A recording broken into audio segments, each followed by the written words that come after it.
Sure. Sure, tell them what you do. Just like you do it every day. Introduce yourself. Okay, one spiel. Are you ready? Mm-hmm. Okay, we've got the spider scanner here, and I turned it on, and it's strobing the light onto the sculpture, and it's showing it up on the screen there. And as I move it, it starts to develop. Man, it's amazing. Just kind of got to go slow. And all the little green pixels that you see on there are the computer figuring out what's at that location in multiple locations. And it references what it's already found to know where it is on the next piece next to it. So you can work your way all the way around the piece from one side to the next. And you see as it builds the 3D image in the screen, referencing what it's already seen to make sure that what it's seeing now is in the right place.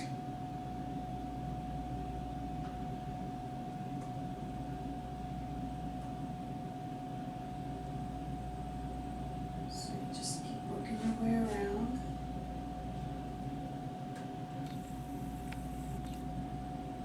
Oops, there it lost track. And then it found itself again. Sometimes if the wax is shiny, it has trouble keeping track of where it is, so we dust it with a little powder, which is what we did on this ram back here.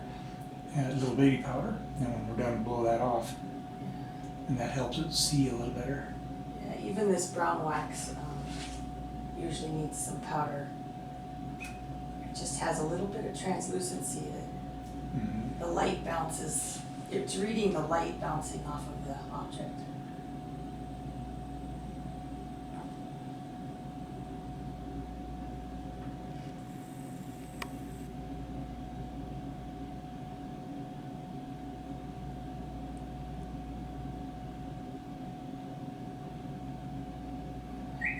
And you'll see how some areas on it really picks it up really quickly, and others it has to think a little more before it decides where things are. It's absolutely amazing.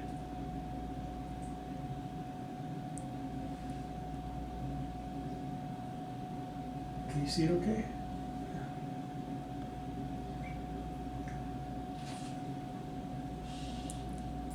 Then once this process is done and you've got that whole scan, what you find is there are places the scanner can't see because it can't get down underneath and look straight up. It's too big.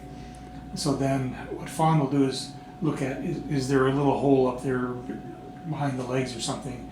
Then you go into the computer and you sculpt in to fill in any little spaces the scanner can't see. And sometimes there's a lot of time involved in that post-scan processing. Other times, not too much.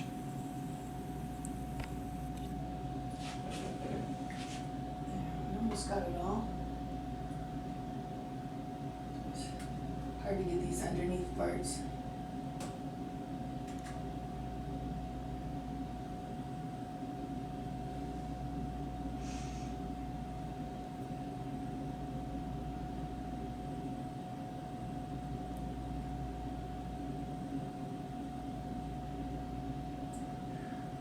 What is really critical with this is to have a good quality scanner doing the scans. Because, you know, in this business, every stage of it, you can tend to lose a little something.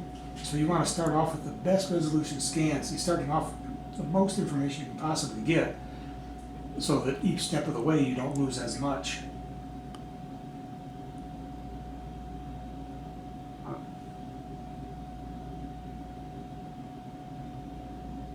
The places that the scanners tend to have the most trouble are places where there's something that goes down into like a real sharp crevice, because the light's going down in and it can't really bounce straight back out anymore. It starts bouncing back and forth.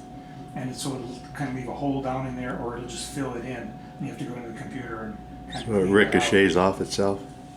Yeah, when you get in a crack or something. We did one a couple of years ago. They brought in a cast clear glass dog, about this big. We told them, well, we're going to have to spray paint it in order to scan it. So we spray painted it with automotive primer in order to do it. And scanned it, and the scan worked out just fine. And then we did a 3D print of it.